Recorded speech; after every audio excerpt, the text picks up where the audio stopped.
This month's podcast features David P. Driscoll, who served as the 22nd Commissioner of Education in the Commonwealth of Massachusetts from 1998 until 2007. In his 49-year career in public education, Dr. Driscoll was a math teacher, an assistant superintendent, a superintendent, deputy commissioner, interim commissioner, and the state commissioner who inaugurated standards-based education in Massachusetts under the education reform law. Currently, he serves on a number of boards, including as chair of the Thomas B. Fordham Institute Board and the National Assessment Governing Board. In this podcast, you'll hear Dr. Driscoll assess how the education reform law is working today. I don't think there's any way to characterize it other than a success story. Explain how MCAS is a standards-based assessment. I think what's important is it's not just a walk into the room and take an IQ test or an SAT test or even an advanced placement, which is somewhat standards-based. In the MCAS, we're very clear on what the standards are and what we're going to test. And how individual support for students is essential to their success. But they also have their individual needs. And I think as a system, we ought to be trying to balance those two things. We should have a regular program and then have ways that kids can get individual help, support, whatever. This podcast was created by JFYNetWOrks, a Boston-based nonprofit provider of online learning resources, training, and support. JFY's individualized, self-paced curriculum helps raise individual and school performance by recovering learning loss, reaching and maintaining grade-level skills, and achieving equity. For JFYNetWOrks, I'm Greg Cunningham. A former secondary school mathematics teacher, David P. Driscoll was appointed Massachusetts Deputy Commissioner of Education just days after the state's Education Reform Act was signed into law in 1993. He became Interim Commissioner of Education on July 1, 1998, and was named Commissioner on March 10, 1999. In a recent conversation with JFY's Executive Director Gary Kaplan, he reflected on the state's success in meeting the goals set by the Education Reform Act and the impact the Massachusetts law, which predated No Child Left Behind by a decade, has had on students. Former Commissioner Dave Driscoll, it's a pleasure to have you on board here for the highly respected, highly regarded JFYNetWOrks podcast. After this, of course, will be even more highly respected and highly regarded. Dave, we were just sort of commenting on the fact that this article appeared in the Globe about rethinking the Education Reform Act. And of course, you were right there when all that was happening. Could you kind of give your own overview of, has the Education Reform Act of 1993, which you were right in the middle of, has it fulfilled its promise? Has it done what it was intended to do for public education in Massachusetts? Well, I don't think there's any way to characterize it other than a success story, for sure. I mean, we leaped to the front of the country. We were the first state to ever have the highest scale score in fourth grade reading, fourth grade math, eighth grade reading, and eighth grade math. We weren't even in the top 20. I verified that in the early 90s. There were times when we dipped out of the top 10 and even more. So clearly it was a success story. I think one thing that's missing from that article, and you know this well because you were in the middle of it, sort of the rethinking is interesting because the thought that went into it from Jack Rennie, really, who was the main cornerstone person in the thinking, was that we're going to have a two-sided approach here. We're going to give schools and districts the tools they need, but then we're going to hold them accountable. So you might remember we were booming along, and at the height of number one in the country and all of that, when the recession hit. In 08, 09. Yeah, before the recession, just before the recession, when money was still flowing, the legislature appropriated $25 million for tutoring for MCAS. I didn't even ask for it. It wasn't even a request. They just came up with the idea because at that point, we had won the battle, and clearly MCAS was going to stay in place, and it proved itself. And the only question was, how do we get the numbers up from the high 80% to 90% and so forth? And then the numbers continued to improve, so they gave me $40 million the next year. Well, we got the high school up to well into the 90s, and it was then that we decided to look at middle schools. And that's when the recession hit. They took the money away. And it wasn't long, probably 2 or 3 years, when all of the new monies under ed reform were being drowned out by cost of special education, et cetera. So they were actually back laying off teachers, cutting back programs, and so forth. So that's a little known factor. And this is the effect of the recession. Exactly. And we were closing gaps pretty remarkably. I remember, you might remember the tutoring, we allowed districts to use their own discretion to come up with different programs. Worcester came up with a program where they took kids who were failing MCAS, they put them on campuses where they got tutoring and they could do work study because these were poor kids. And an amazing thing happened. So half of them did MCAS tutoring in the morning and a work study job in the afternoon, and the others vice versa. Well, a strange thing happened. Those kids saw a campus for the first time. They were at WPI or wherever, all across Worcester. And they decided they liked going to college and they could do it. And many of them enrolled in community college and so forth. So there was a time when we were sort of at our peak and we were marching towards going over. There were only a couple of states. Texas was one. You could sort of name Florida since and maybe Tennessee, but no one has really closed significantly the achievement gaps because of all the issues. It's not just schools, it's all the issues kids have to go through in their lives and so forth. And you were part of that because JFY was used pretty extensively by a lot of the districts. And we were getting kids not only up passing MCAS, but they were then wanting to go even further and qualify for community colleges and so forth. So that was really the heyday, sort of the late 90s, just before the recession hit. Mm-hmm. And that's a little known factor. And then everything went back. The poor got poorer and so forth. And so MCAS was not an issue because it was an 8th grade standard at the 10th grade level. The teachers knew what was expected. The kids know what's expected. So passing MCAS became a non-issue, so to speak. Plus, we had all these programs that we put in place, tutoring programs, appeal process if you was phobic, etc., test phobic. So that to me was a big part of it. I'll tell you one thing, Gary, that was a very good lesson for me as commissioner. Many of the schools came to me, a few of the superintendents, and said, look, we want to take teachers and have them tutor kids during their free period and pay them. They'll give up their free period and they'll tutor kids. And I said, geez, I can't be part of double dipping here. I mean, it just doesn't seem right. And so they sort of sat me down and said, look, first of all, you have to understand, these kids have to work as soon as school ends. They get responsibilities at home. They go right to work. So there's no way we're getting them after school. Secondly, the teachers are doing it out of the goodness of their heart. They're giving up their free period. We're not paying them, their salary. We're giving them a tutor's salary. So they're really doing it out of the goodness of their heart. And they're the perfect people because they're the best teachers and they know the kids. And so I said, well, okay, I'll let you try it. Well, it turned out to be a huge success. So that was an example of where a lot of people say I never listened. I listened. That's one time I listened, Gary.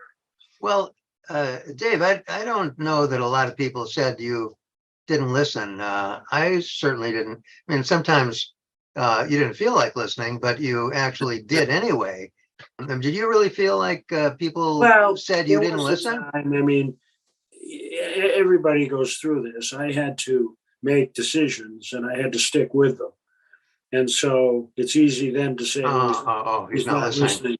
Yeah, there was a group of superintendents that were, calling me out, so to speak. But the majority stayed with me, and we had a private session during the summer at MASS summer session. And we had it out, and I think the give and take.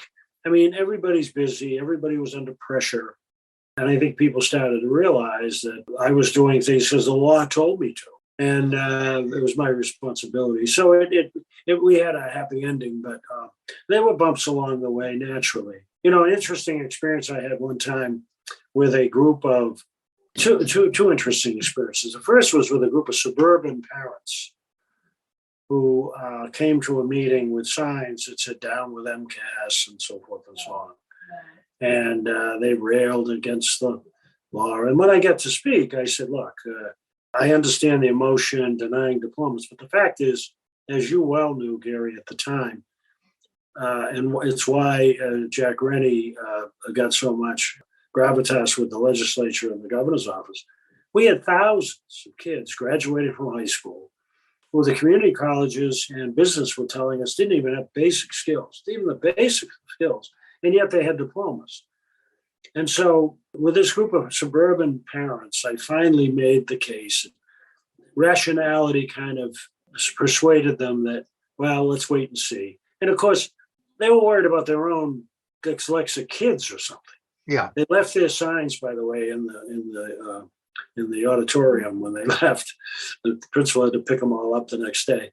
But I said to them at the end, look, this is before we gave MCAS when it counted. I said, your kids are going to be fine. Trust me, it's an 8th grade standard at the 10th grade level. I said, but I like your activity here, your proactiveness. Come back and help me with the inner city, and you should commit yourselves to that. Well, of course, they never did. The other thing was, no matter where I went, I got clobbered. And parents are it was tough. It was very emotional. So right before, it was interesting, one of the last meetings I had before MCAS counted was with a group of Boston parents. Somebody had arranged for me to go to this group of, they weren't formalized. They weren't the citywide PTO or whatever. They were a group of parents who would come together through activity or whatever. They were almost all women, and they were a great majority African American. So I met with them, and I was prepared to go through another night of taking blows. And they were completely different. They said to me, listen, you keep it up. MCAS is the best thing that's happened. I said, what?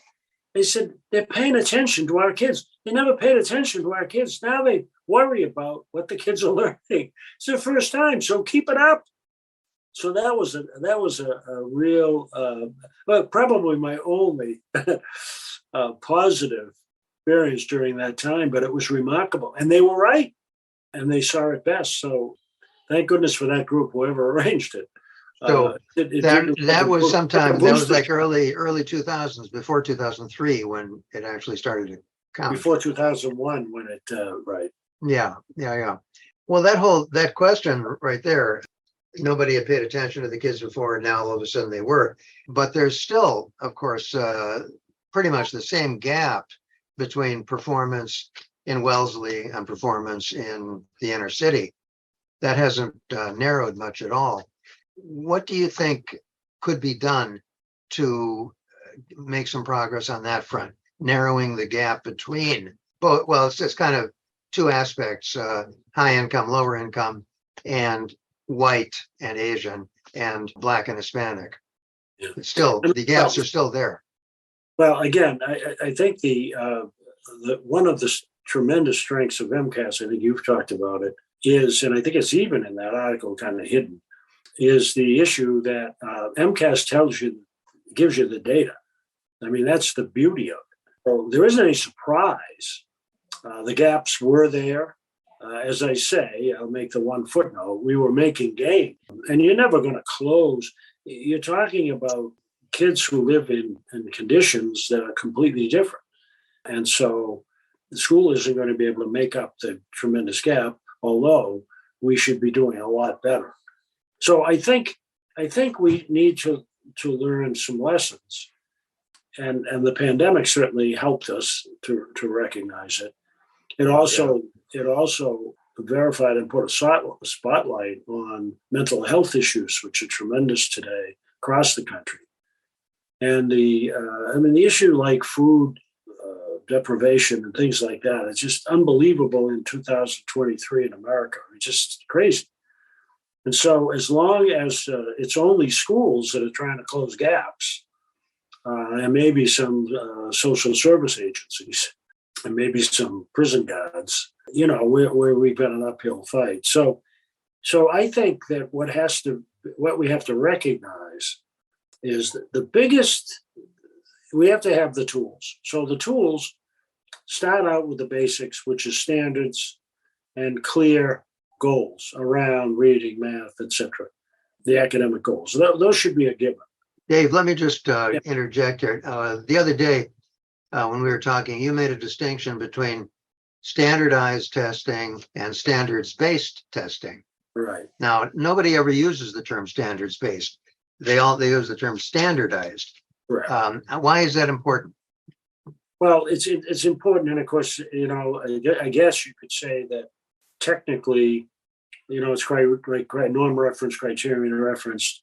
You could classify MCAS technically as a standardized test, but I think it's very important to make the distinction because standardized tests, the sort of SAT type situation,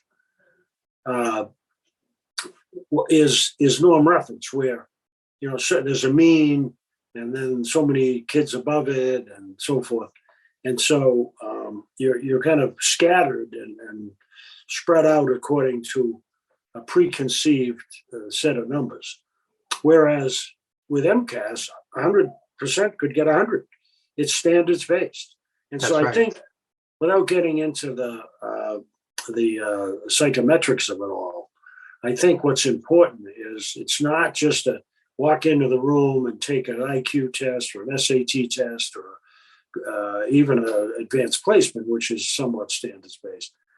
In the MCAS, we're very clear on what the standards are and what we're going to test. And then we tell you afterwards what standard it relied on. So I do think that's a very important issue. But I think those two, the basic psychometric tools are there. Unfortunately, and you could write a book on this, teachers are still not applying, not consistently across the board, sound pedagogical ways of getting the kids to the standards. Part of which is to get kids engaged and get kids motivated, et cetera, et cetera. So just having the standards in and of themselves doesn't quite do it, but we have those. And so that's the beginning. And so the question then is, how do you get kids? I remember a teacher in Boston, African-American woman that had been around for many years. And Deval Patrick and I visited her classroom. She wasn't phased at all. Senior high school teacher. And she said to us, look, you two, set standards high as you want to set them. I mean, do it right, get them where they ought to be. But then get out of the way and let me get my kids who I know as far along as I can get them. And in some cases, I'll move them, fairly well along. Others, it's going to be baby steps because what they're dealing with at home or what they're dealing with emotionally and et cetera is it's daunting. Yeah. So I think that is the issue, is we've got to get the kids as far along as we can. You're never going to necessarily close a gap when kids have the advantages of summer school or tutors or have been going to Tanglewood every year in summer, Parents with let's be real college about degrees. Social aspects, but you've proven, and this is what's amazing to me, and a big flaw of public education, a big flaw in our rethinking, if you will, we don't capitalize always on what works. And there are great success stories. You're one of them. You turned around.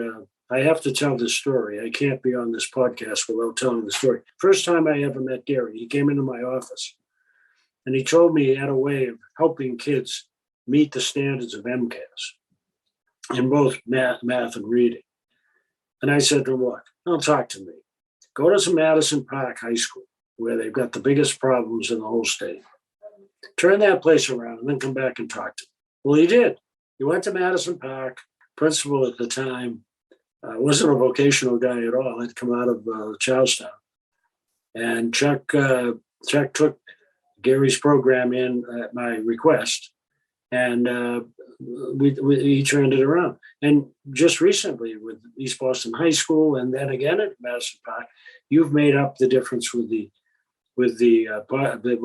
pandemic. So, we just don't take advantage. I told the story. They dedicated the high school learning commons after me recently, which was a thrill. In Melrose. In Melrose, I'm the youngest of 10 children. It was quite a thrill to have that named after me. 43 nieces and nephews, many of them went through the high school. But I told the story about my wife, who was a reading teacher at a vocational school, North Shore Vocational School. She became the Title I, director. They only had the one person, so she was the Title I teacher director, and was able to access funds. So she set up a reading teacher. She set up a lab. She had the best of hardware and the best of software to take kids, similar to you, but it was just in reading. Yeah. And she would take kids, some of whom were reading at the 5th grade level. She would put them on individualized programs, use Read 180 as one example. She played classical music in the background. One day, this big football kid came up and said to her, "Hey, Mrs. D, you forgot the music." And then she would, set them up. And if they finished their assignment, she had magazines there and other things they could do and so forth. And it just worked like a charm. She had tremendous results. And she retired the same year I did, and the program went away.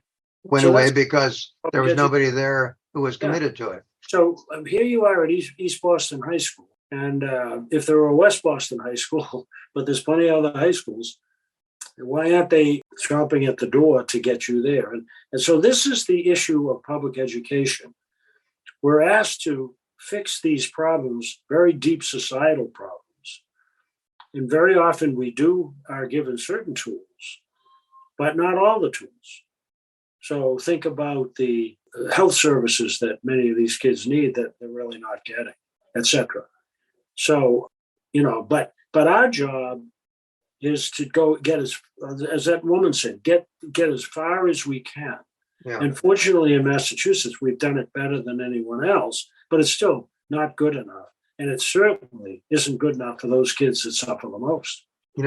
Speaking of your wife, do you have any opinion on the ongoing battle between phonics and whole language in reading instruction? There is the science of reading. And people who think one way or the other extreme, that, it's all about whole language, we don't need phonics, or all we need is phonics, they're wrong. I mean, kids are different and they read differently and they respond differently, brain-wise and so forth. So what they call the science of reading, what people have put out, is this combination. And whatever it takes to get a kid to start to be able to understand and read. So I've always liked the balance approach.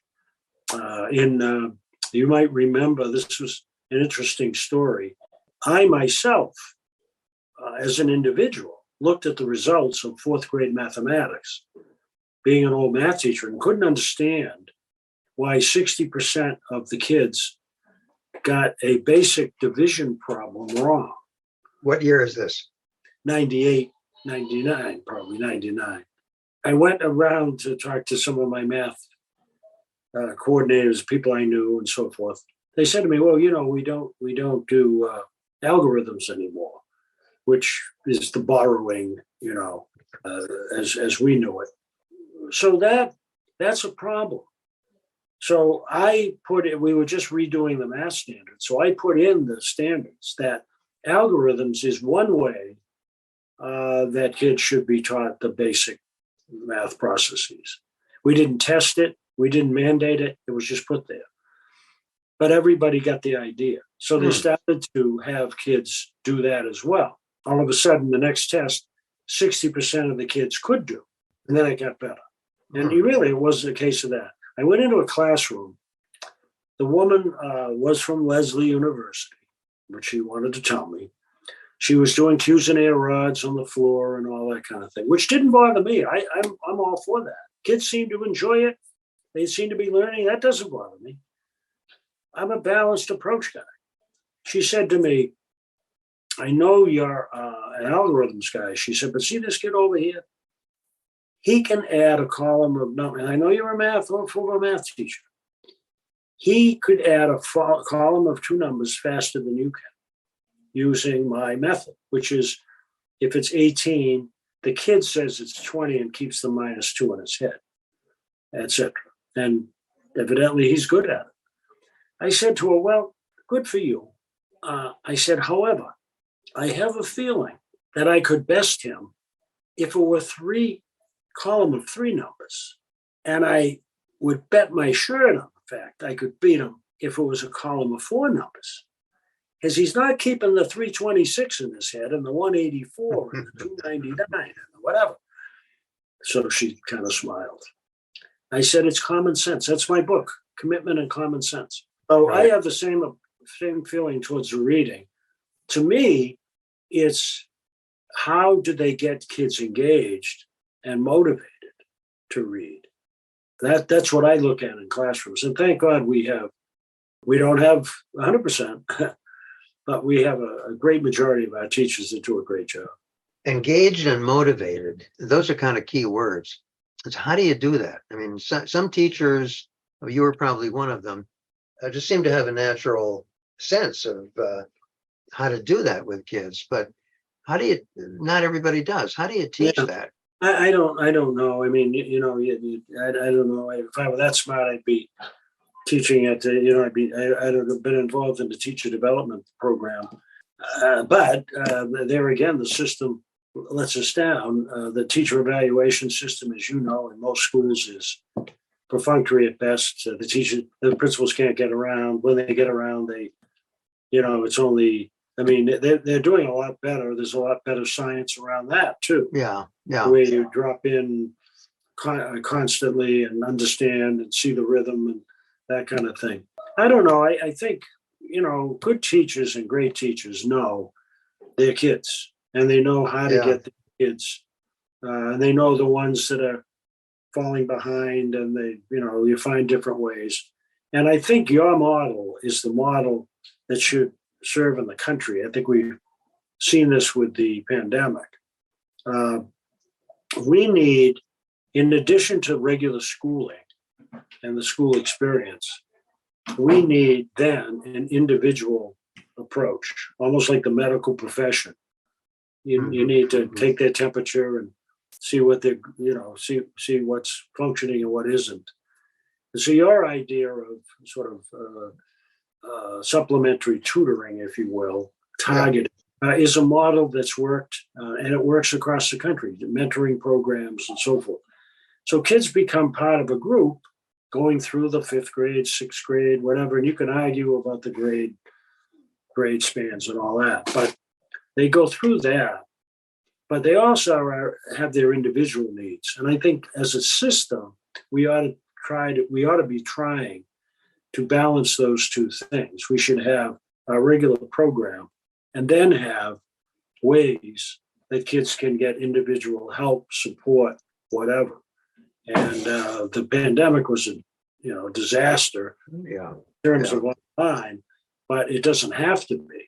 So a kid could, I remember tutoring a kid. We decided as a administrative team in Malden that we would tutor kids in MCAS at Malden High School that had failed to show the assessment people and so forth. And I had this young lady who was bright enough, but she had been missing all along the line. She couldn't do basic math. She couldn't do basic. She do a problem. She did a formula, and got it down to 6x equals 24. And I said, therefore x equals. She couldn't do it. I said, what? So I sent her to the library. I said, don't tell anybody. With a basic disc in those days that had basic math. I said, look, you take that, don't tell anybody what you're doing. Tell me Commissioner Driscoll gave you this special thing you're doing, this project you're doing, special. She was down doing 2 times 2, 6 times 8, whatever. And she passed MCAS. I think your model really is something that, and I'm not just saying it because this. I'm not just saying this because we're on this podcast. Yeah. You've been, I was 100% supporter of yours, not only for budget, but for expansion. As you know, I've talked to people, even did some work with you after I retired. Yeah. Your program works. It does. Things that work, like Read 180, which is, for people that don't know, is a program whereby the reading level fits the student. Yeah. 4 of us are reading Ivanhoe. Unfortunately, I'm not quite at your level. So my version of Ivanhoe is something I can read and comprehend, but I can partake of discussions and so forth and so on. And it's a program that once you get the basics, then you become a better reader, etc., and you catch up. Then you're catching people up all the time.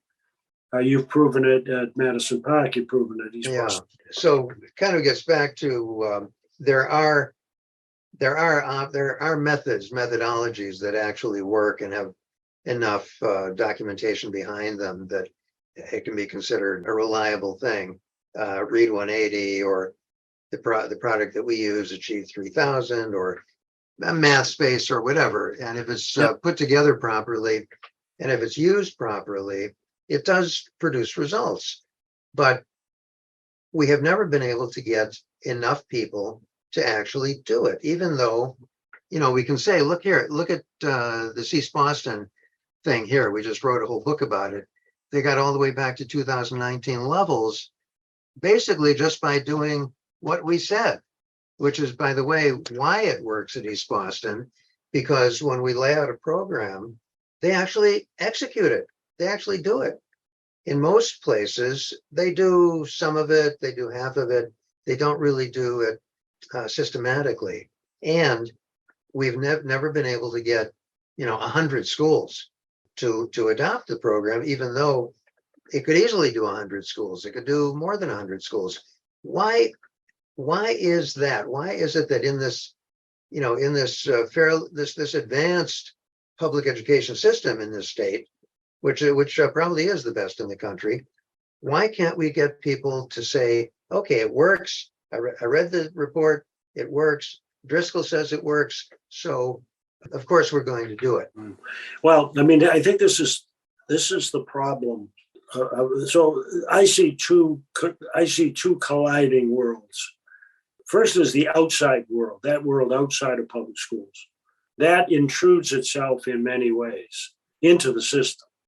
Most recently, you have parents who have become, with social media and so forth, now accusing teachers of banning books. Come on, we're banning books. Give me a break.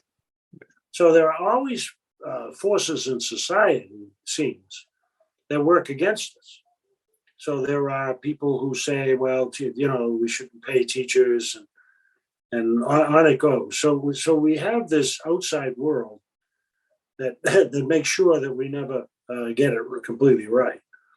Then we have our own shortfalls, one of which is that we don't understand and celebrate successes and build on them systematically. We just don't. People leave, and very often programs go with them. Think about Jeremiah Burke. Yeah. Think about the Jeremiah Burke High School, which at one point went to the second best level in Massachusetts from level 5 to level 2. Yeah. That principal is now she's now an assistant superintendent in Boston. Yeah. And I saw the whole video on her. I still keep it. Yeah, I saw her, Lindia. I mean, Lindia. Lydia. I saw her one day and I said, "You're not going to believe it. I keep very few videos, but I'm going to show you one." And she couldn't believe I kept hers. And hers was just common sense. Yeah. She walked in, they were suspending hundreds of kids every day for poor hair or being late or all this. And she made a deal. She said, "I'm not going to suspend you, but let's take it seriously and work."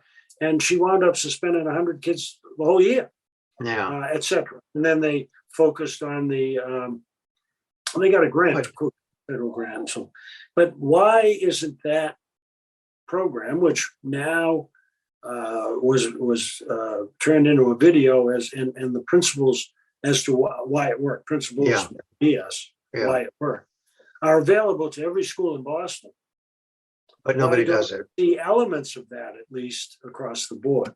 And Well, we have such a parochial approach to schools and districts and sometimes states.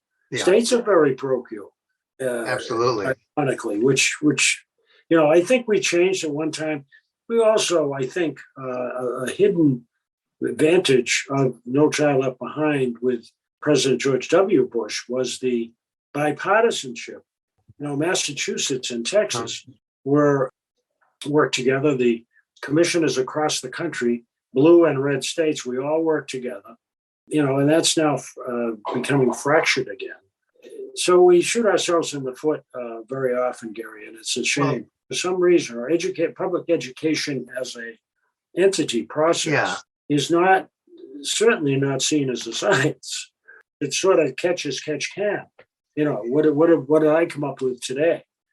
And it's an unfortunate thing. And all this money that's spent, the Gates Foundation, et cetera, they tried the small schools. I mean, it's very difficult to change people, all of society basically is what you have to do, let alone the society and the schools. And starting in the schools, it's not uniform, let alone when you start to involve people outside the schools. It's kind of there's no, like in science, for example, where you've got people all over the world working on something like right now, working on artificial intelligence. There is interconnection and there's continuity. Somebody develops something in Palo Alto, 25 other people in the Netherlands or China or Brazil are going to grab onto that and do the next round of innovation. And then 5,000 other people are going to grab onto that and replicate it. So you've got a sort of collegiality and you've got continuity, and people pay attention to what happened and what works, and then they grab it and they try to improve upon it. That does not seem to happen in education. I think it's gotten even worse. I mean, if you think about, to me, the whole controversy over vaccinations with the pandemic, it's just unbelievable. I mean, I had former students now, they're in their 50s and 60s, on Facebook and other places saying, I'm not going to do this, I'm not going to get vaccinated. I mean, so I felt like saying, so you know more than all the doctors and all the nurses. I remember when we were young, you might remember, Gary, we had the polio vaccine. Absolutely. Well, they didn't have my permission, or I wasn't. I was told to get the hell down there. You just did it, yeah. So I worry that even science, we can't even agree on science. But you think about. Let me give you, to me, the worst.